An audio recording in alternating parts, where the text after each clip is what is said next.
अस्सलाम वालेकुम dear students, आज हम 10th क्लास की मैथ का जो है एक्सरसाइज नंबर 3.5 का क्वेश्चन नंबर 8 करने जा रहे हैं। क्वेश्चन नंबर 8 में आपसे क्या कहा गया है कि प्रूव दैट, हमने प्रूव करना है।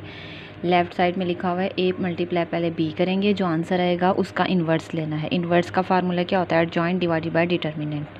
और राइट साइड पे क्या प्रूव करना है कि पहले b का इन्वर्स लें, फिर a का इन्वर्स लें, फिर दोनों के आंसर्स को मल्टीप्लाई करें।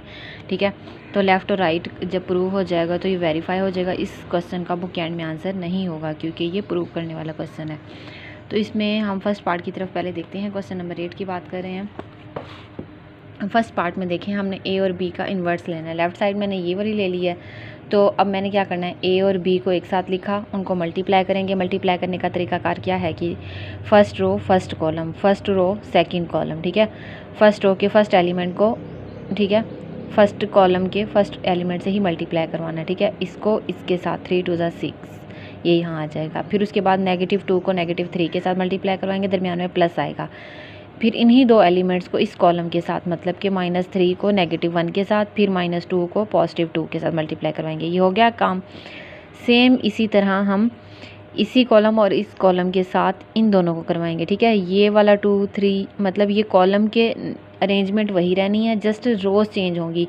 दूसरी रो है तो दूसरी रो में ही लिखी जाएगी। 5 को उसी 2 के साथ, फिर 6 को -3 के साथ, फिर यहाँ पे 5 और यहाँ पे 6। ठीक है, अब ब्रैकेट्स का मतलब क्या है? मल्टीप्लाई। मल्टीप्लाई करेंगे, दरमियान में पॉजिटिव है, ये माइनस माइनस प्लस हो चुका है। तो यहाँ पे सिंप्लीफिकेशन के बाद आपके पास आया है 0 -1 -8 और 7। ठीक है, ये आपने निकाला है ए बी। आपको क्या चाहिए? होल का इन्वर्स। ठीक है, सब इन्वर्स का फार्मूला क्या है? Adjoint divided by determinant. तो हम पहले डिटर्मिनेंट लें या एडजॉइंट लें, डजेंट मैटर।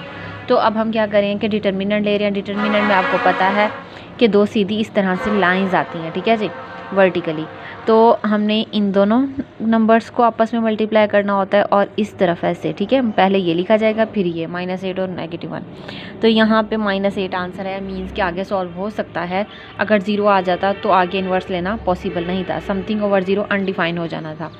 ठीक है, अब ये -8 आ चुका है। बेस्ट वैसे डिटर्मिनेंट लेना ही होता है ताकि हमें अंदाज़ा हो सके कि आगे होना है या नहीं होना, पॉसिबल है या नहीं। ठीक है, अब हमने एडजॉइंट लेना इन दोनों की जगह और इन दोनों के साइन चेंज करने। फार्मूला क्या है?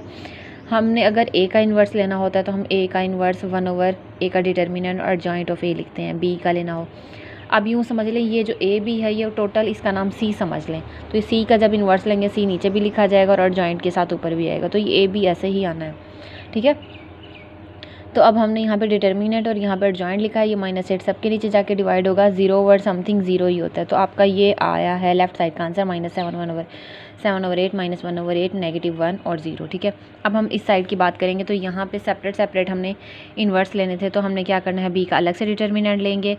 तो यहाँ पे एडजॉइंट मैंने लिया है, उसके बाद डिटर्मिनेंट में आपके पास 1 आया है। एडजॉइंट में आपने इन दोनों की जगह और इन दोनों के साइन चेंज करने हैं। ये देखें, ये दोनों नेगेटिव थे, पॉजिटिव हो गए। इन दोनों की जगह चेंज करने से कोई फ़र्क नहीं पड़ा। एडजॉइंट डिवाइडेड बाय डिटर्मिनेंट, क्योंकि 1 था तो कोई इफेक्ट नहीं हुआ। तो यहाँ पे हमने a की बात की है, यहाँ पे एडजॉइंट डिटर्मिनेंट लिया है, फिर एडजॉइंट लिया है, इन्वर्स कंप्लीट करेंगे। तो यहाँ पर ये देखें, ये इन्वर्स आ गया है a का। अब हमने b के इन्वर्स का और a के इन्वर्स के आंसर्स को, ये a का इन्वर्स बाद में लिखा जाएगा, इन दोनों को मल्टीप्लाई करना है। मल्टीप्लाई का तरीका वही है कि first row first column, first row second column, फिर इसकी टर्न आएगी। तो ये सिंपल वे में हम मल्टीप्लाई करेंगे और यहाँ जाके हमारा ये सारा, यहाँ पे एलसीएम भी लेना पड़ेगा। 2 और 8 है तो 8 यहाँ पे एलसीएम में आ जाएगा। 2 का टेबल 8 तक ले जाएंगे तो क्या होगा, 2 4 ज़ा 8। उस 4 को ऊपर वाले 3 से मल्टीप्लाई करेंगे तो 4 3 ज़ा 12। ठीक है, उस सेंस में। तो यहाँ पे ये कुछ स्टेप्स हैं, उसके बाद आपका ये वाला आंसर प्रूव हो चुका है कि ये दोनों एक जैसे आए हैं। और उसके बाद जो है सेकंड पार्ट भी आपको दिखा देती हूँ मैं। ये इस तरह से है। ठीक है, सेम वही प्रोसेस, वही सारा कुछ, बहुत ही ईजी है। इजी वे में आपने अटेम्प्ट करना है, सेम उसी मेथड को फॉलो करें। ये देखें जी, ये हो गया क्वेश्चन आपका कंप्लीट। अच्छा, इस स्टेप पे आके ना आप एक काम कर सकते हैं, चाहें तो जैसे ये है ना 1/5 और 1/16 अलग अलग सेपरेट पड़ा हुआ है, तो इन दोनों को आप सेपरेट बाहर रख लें, मतलब ये वाली वैल्यूज़ ना लें। तो इसी स्टेप्स को ही आपस में b इन्वर्स और a इन्वर्स जब मल्टीप्लाई करवाना हो, इन दोनों को अलग सेपरेट मल्टीप्लाई कर लें और इन दोनों को अलग कर लें। अगर अलग नहीं करते, मतलब ये लास्ट स्टेप ही लेना है, तो थोड़ा सा मतलब वो कॉम्प्लिकेटेड सा हो जाता है। दोनों में आंसर तो सेम ही आना है, बस स्टेप्स की लास्ट वाले 3-4 स्टेप्स में चेंजिंग आ जानी होगी।